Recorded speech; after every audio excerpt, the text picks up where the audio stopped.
dernière équipe à s'être imposée en championnat à Rennes sur un cinglant 3-0. Derby indécis donc, et bizarrement, bonne entame de match de Nantes qui prend le jeu à son compte. Première frappe de la rencontre pour Drouin, ça frôle la transversale.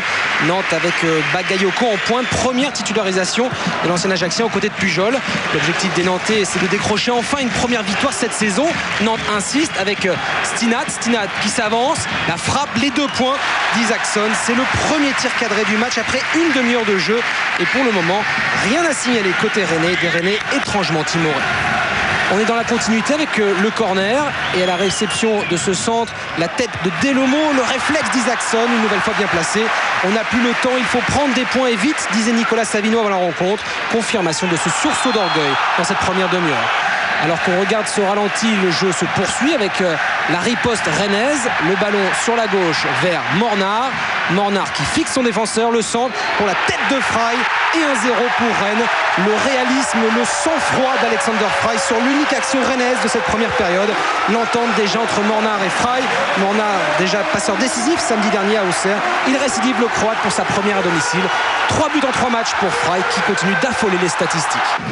1-0 pour Rennes donc à la 32e minute. Un match qui bascule donc en quelques minutes. Nantes qui dominait, on le rappelle, n'est pas chanceux. Dernière occasion de la première période pour Rennes avec ce ballon profondeur pour Mornar. Il n'est pas hors jeu. Le face-à-face avec Landreau. Mais Mornar pique trop son ballon, c'est à côté. Nantes au bord du chaos juste avant la pause. Regardez, il s'en veut, Ivica Mornar. Énorme occasion pour le Stade Rennais. C'est vrai, Mornar tout près d'inscrire un deuxième but juste avant la pause. 1-0 pour Rennes donc, début de seconde période maintenant. Coup franc pour les Rennais. Coup franc tiré par Alexander Fry. Les 2 points de Landreau. Nantes doute de nouveau. Rennes, fébrile en déplacement, reste solide à domicile, invaincu en championnat depuis près de 6 mois. Nantes ne riposte alors que sur coup de pied arrêté.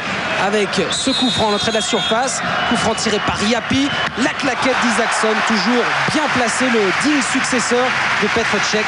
Coup franc bien tiré par Yapi qui a remplacé Quin, blessé en première période. Quelques minutes ensuite en faveur des Nantais qui poussent désormais pour tenter de ramener au moins un point. Le centre, Bagayoko contrôle la poitrine, mais le bon retour de la défense rennaise. Énorme occasion pour Nantes, mais mauvais choix pour Bagayoko qui veut assurer. Et regardez, Jeune-Champ qui sauve les Rennais quasiment sur sa ligne. Toujours 1-0, la dernière occasion du match pour Rennes. Cette fois, c'est Fry qui ouvre vers Mornar. Grand pont sur Caceres, nouveau duel, Mornar, Landreau.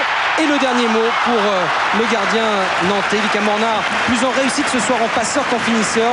Ivica Mornar, homme du match tout de même côté Rennais, même s'il a fini sur les rotules. Rennes renoue avec la victoire à domicile 1-0. Nantes, plus que jamais en rodage, ne gagne toujours pas. 1 point en 3 matchs. Mornar un peu sous pression ce soir pour sa première. Il l'a avoué au micro de Bruno Blachot. Tout le monde était un petit peu nerveux, et moi particulièrement, parce que je savais avant le match que tout le monde attend quelque chose de ma part, peut-être faire des bonnes actions, marquer des buts. De ce côté-là, j'étais un peu nerveux. Peut-être ça s'est manifesté aussi. Je n'étais pas aussi froid dans les buts, dans les gardiens. En tout cas, il parle déjà fort bien français, Mornar, croate d'origine et qui vient d'arriver il y a quelques jours de cela de Portsmouth en Angleterre, dont il est prêté. Victoire de Rennes 1-0 et encore un but pour Alexander Fry.